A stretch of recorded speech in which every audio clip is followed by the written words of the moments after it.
சமூக மீடியா சொந்தங்களுக்கு வணக்கம். இன்றைய நாளிலும் மற்றொரு உலக செய்திகளின் ஒரே பார்வையோடு இணைந்திருக்கின்றோம். அந்த வகையில் ஈரானுக்கு அச்சுறுத்தல், நெதன்யாகுவை எச்சரித்து அமெரிக்க அதிபர் டொனால்ட் ட்ரம்பின் ஆலோசகர் பதவியிலிருந்து விலகுவதாக எலான் மஸ்க் தெரிவிப்பு.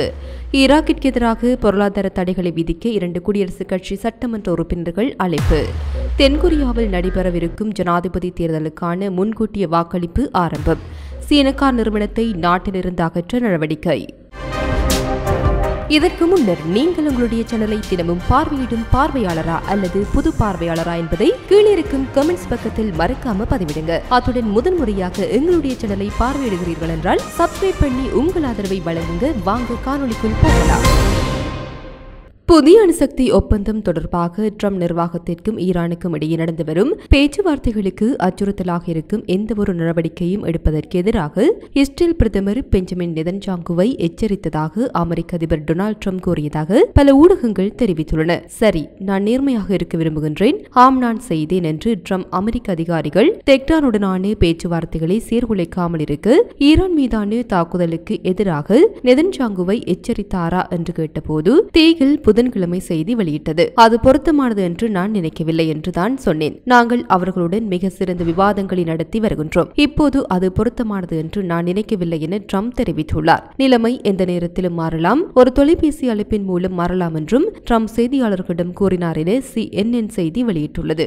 இப்போது அவர்கள் ஒரு ஒப்பந்தம் செய்ய விரும்புகின்றார்கள் என்று நான் நினைக்கின்றேன். நாங்கள் ஒரு ஒப்பந்தம் செய்ய முடிந்தால் நான் நிறைய உயிர்களை காப்பாற்றுவேன் என்று அறிக்கை கூறியது. ஈரானுக்கும் அமெரிக்காவிற்கும் இடையிலான 5வது சுற்று மறைமுக பேச்சுவார்த்தைகள் கடந்த வாரம் ரோமில் உறுதியான முன்னேற்றங்களுடன் முடிவடைந்தன என்று பேச்சுவார்த்தையில் மத்தியஸ்தராக இருந்த ஓமானி வெளியுறவு அமைச்சர் சயீத் பத் பின் ஹமாத் பின் ஹமூத் அல் புஷைடி கூறினார். ஈரானின் அணுசக்தி திட்டம் தொடர்பாக இரு தரப்பினருக்கும் இடையிலான இடைவெளிக்கு மத்தியில் சமீபத்திய சுற்று பேச்சுவார்த்தைகள் நடந்தன. இரு நாடுகளுக்கும் இடையே நடந்து வரும் பதட்டங்கள் யுரேனியம் செறிவூட்டலை மையமாக கொண்டதாக கூறப்படுகின்றது. அனைத்து யுரேனியம் செறிவூட்டல் நடவடிக்கைகளை நிறுத்த வேண்டும் என்று ஈரானுக்கான கோரிக்கைகளை ட்ரம்ப் நிர்வாகம் மீண்டும் வலியுறுத்தியுள்ளது. ஆனால் தெஹ்ரான் பூஜ்ய செறிவூட்டல் என்ற கருத்தை நிராகரித்து பொருளாதார தடைகளை நீக்க கோரியது. ஈரானின் அணுசக்தி திட்டத்தை கட்டுப்படுத்துவதற்கான ராஜதந்திர தீர்வை பற்றி எச்சரிக்கையாக இருக்கும் நெதன்யாகு பேச்சுவார்த்தை மூலம் ஒப்பந்தம் செய்வதற்கான ட்ரம்பின் உந்துதலை தடுக்கும் ராணுவ நடவடிக்கைகளுக்கு தொடர்ந்து அழுத்தம் கொடுத்து வருவதாக தி நியூயார்க் டைம்ஸ் நேற்றைய தினம் செய்தி வெளியிட்டுள்ளது. வெற்றிகரமான ராஜதந்திர ஒப்பந்தம் எட்டப்பட்டாலும் கூட நெதன்யாகு ஈரான் மீது தாக்குதல் நடத்த உத்தரவிடலாம் என்று இஸ்ரேலிய அதிகாரிகள் தங்கள் அமெரிக்க சகாக்களிடம் கூறியுள்ளதாக அமெரிக்காவின் முக்கிய செய்தித்தாள் குறிப்பிட்டுள்ளது. இந்த மாதம் விரைவில் ஈரானிய அணுசக்தி தளங்களை தாக்க இஸ்ரேல் திட்டமிட்டிருந்தது. ஆனால் தெஹ்ரானுடன் தொடர்ந்து பேச்சுவார்த்தை நடத்த விரும்பிய ட்ரம்பால் அது நிராகரிக்கப்பட்டது என்று ஏப்ரல் மாதம் நியூயார்க் டைம்ஸ் செய்தி வெளியிட்டது. ஈரான் மீது வாஷிங்டனின் அதிகபட்ச அழுத்த பிரச்சாரத்தின் ஒரு பகுதியாக ஈராக்கிற்கு எதிராக பொருளாதார தடைகளை விதிக்க 2 குடியரசுக் கட்சி சட்டமன்ற உறுப்பினர்கள் அழைப்பு விடுத்துள்ளனர். ஈராக் போர் தொடங்கியதிலிருந்து 4400க்கும் மேற்பட்ட அமெரிக்க படை வீரர்கள் தங்கள் உயிரை தியாகம் செய்துள்ளனர். ஆனால் இன்று ஈராக் தெஹ்ரானின் கைப்பாவையாகவே நிற்கின்றது என்று பிரதிநிதிகள் ஜே வில்சன் மற்றும் கிரெக்ஸ் டியூப் ஆகியோர் அமெரிக்க வெளியுறவு செயலாளர் மார்க்கோ ரூபியோவிற்கு எழுதிய கடிதத்தில் குறிப்பிட்டுள்ளனர். இந்த நிலையில் இந்த கட்டத்தில் ஈரான் மீது தாக்குதல் நடத்துவது பொருத்தமற்றது என்று இஸ்ரேல் பிரதமர் பெஞ்சமின் நெதன்யாகுவிடம் கூறியதாக அமெரிக்க அதிபர் டொனால்ட் ட்ரம்ப் கூறுகிறார். ஏனெனில் ஒரு ஒப்பந்தம் மிகவும் நெருக்கமாக உள்ளது, அது எந்த நேரத்திலும் மாறலாம் என்று புதன்கிழமை செய்தியாளர்களிடம் பேசிய ட்ரம்ப் தெஹ்ரானை தான் நம்பவில்லை என்று வலியுறுத்தினார். ஈரானுடன் நாங்கள் மிக சிறந்த பேச்சுவார்த்தைகளை நடத்தி வருகின்றோம். அது ஏதாவது அர்த்தம் உள்ளதா என்பதை கண்டுபிடிப்போம். ஆனால் நாங்கள் நல்ல பேச்சுவார்த்தைகளை நடத்தி வருகின்றோம் என்று அவர் கூறினார். எதிரிகளுக்கு இடையிலான 6வது சுற்று பேச்சுவார்த்தை இன்னும் திட்டமிடப்படவில்லை. ஆனால் வாரங்களுக்குள் ஒரு உடன்பாடு எட்டப்படலாம் என்று ஜனாதிபதி நம்பிக்கை தெரிவித்தார். இருப்பினும் ஈரானின் அணுசக்தி திட்டத்தை சீர்குலைக்கும் திறன் உள்ளது என்றும் அதை எந்த நேரத்திலும் நிலைநிறுத்த முடியும் என்றும் அவர் எச்சரித்தார்.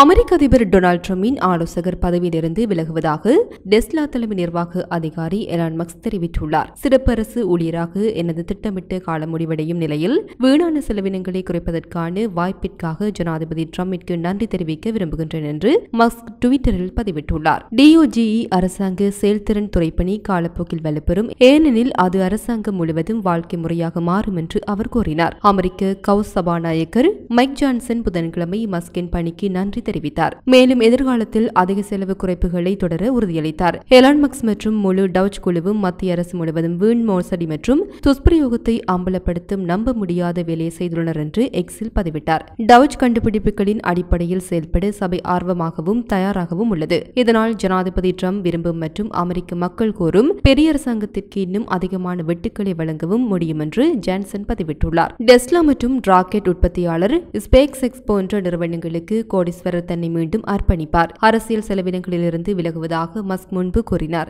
ஏனெனில் நான் போதுமானதை செய்துவிட்டேன் என்று நினைக்கின்றேன். செவ்வாயன்று CBS செய்திக்கு அளித்த பேட்டியில் மஸ்க் ட்ரம்பின் ஆன் பிக் பியூட்டி ஃபுல்ஃபில் ஆக்டை விமர்சித்தார். வரி குறைப்புகள் மற்றும் மேம்படுத்தப்பட்ட குடியேற்ற அமலாக்கத்தின் கலவையான இந்த சட்டத்தை கூட்டாட்சி பற்றாக்குறையை அதிகரிக்கும் மற்றும் DOJயின் வேலையை குறைமதிப்பிற்கு உட்படுத்தும் ஒரு பாரிய செலவு மசோதா என்று விவரித்தார். புதன்கிழமை ட்ரம்ப் தனது மசோதாவை ஆதரித்து அதன் சில அம்சங்கள் குறித்து நான் மகிழ்ச்சி அடையவில்லை, ஆனால் அதன் பிற அம்சங்களால் நான் மகிழ்ச்சி அடைகின்றேன் என்று குறிப்பிட்டுள்ளார்.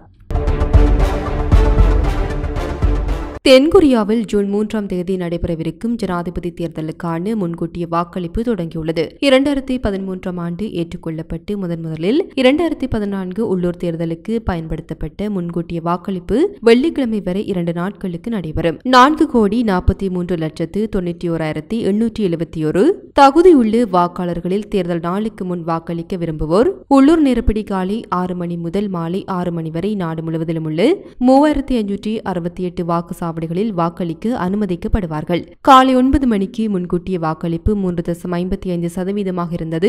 இது 2024ஆம் ஆண்டு நாடாளுமன்ற தேர்தலுக்கான முந்தைய அதிகபட்சமான 2.19% விட அதிகமாகும். இது 2022ஆம் ஆண்டு ஜனாதிபதி தேர்தலின் அதே நேரத்தில் 2.14% முன்கூட்டிய வாக்களிப்பு சதவீதத்தை விட அதிகமாகும்.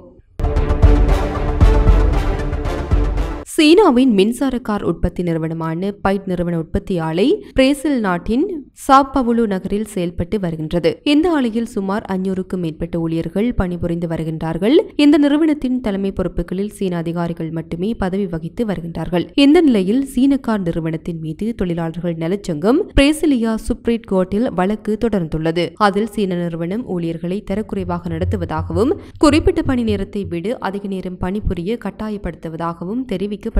இது தொடர்பாக போலீசில் வழக்கு பதிவு செய்துள்ள நிலையில் சீன கார் நிறுவன வழக்கை சுப்ரீம் கோர்ட் விரைவில் விசாரிக்க உள்ளது. அந்த நிறுவனத்தை நாட்டிலிருந்து முழுவதுமாக அகற்ற அரசு வக்கீல்கள் நீதிபதிகளை கேட்டுக் கொண்டுள்ளனர். இத்துடன் உலக செய்திகள் நிறைவடைகின்றன. இது குறித்ததான உங்களுடைய கருத்தினை மறக்காம கமெண்ட் வாயிலாக தெரிவிக்கலாம். இது போன்ற பல செய்திகளை தெரிந்து கொள்ள நம்முடைய சமூக மீடியா யூடியூப் சேனலை சப்ஸ்கிரைப் செய்து அருகிலுள்ள பெல் பட்டனை கிளிக் செய்யுங்கள். மேலும் செய்திகளை உடனுக்குடன் தெரிந்து கொள்ள சமூகமீடியா.com என்ற இணையதளத்தின் வாயிலாக எங்களுடன் இணைந்திருங்கள்.